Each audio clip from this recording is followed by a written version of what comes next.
नमस्कार मित्रांनो, आपण आलेलो आहेत रेटरे धरण, तालुका जिल्हा सांगली या ठिकाणी. तर आज एका मॅडमला खूप सुंदर असा रिझल्ट आलाय ऊसासाठी. तर काय रिझल्ट आहे आपण त्यांच्याकडनं जाणून घेऊयात. नमस्कार मॅडम. नमस्कार. तुमचं नाव आणि गाव सांगा. माझं नाव सारिका अमर पाटील, रेटरे धरण, सांगली येथे मी बिलॉंग करते. तर आमचा ऊस म्हणजे 3 महिने सतत पावसामध्ये होता, त्यामुळे त्याची ग्रोथ वगैरे काही झाली नव्हती. मग त्यामुळे आम्ही आयुर्वेदिक सनेज कंपनीचे प्रोडक्ट्स वापरले. तर आम्हाला असा रिझल्ट आला आहे की आम्ही जेव्हापासून सॉइल केअर आणि सनगार्ड सोडलं तेव्हापासून आमची ग्रोथ, ऊसाची जाडी आणि बघू शकता तुम्ही लांबी वगैरे चांगली झाली. बरोबर.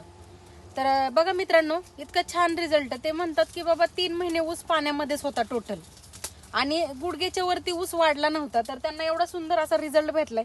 तर तुम्ही समाधानी आहात प्रोडक्ट वापरून? तर तुमचं बाकीच्या शेतकऱ्यांना काय सजेशन असेल?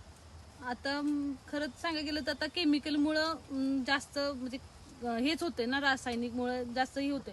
त्यापेक्षा आयुर्वेदिक मध्ये आपण बघू शकता की तुम्ही कमी खर्चामध्ये जास्त उत्पादन कसं घ्यावं, तर हे आयुर्वेदिक मधून शिकावं. आणि सनेज कंपनीचे प्रोडक्ट एक नंबर आहेत वगैरे, असं तुम्ही एकदा वापरून बघा, मग तुम्हाला रिझल्ट त्याशिवाय कळणार नाही. बरोबर. तर जबरदस्त मित्रांनो, इतका सुंदर रिझल्ट आणि दोघं पण हजबंड वाईफ सॅटिस्फाय आहेत. प्रोडक्ट वापरल्यामुळे खुश आहेत बाबा ते. तर शेतकऱ्यांना एवढं सजेशन असेल की खरंच मित्रांनो खूप सुंदर असे रिझल्ट आहेत. जसं ह्यांनी वापरले, तुम्ही पण एकदा वापरा. थँक्यू.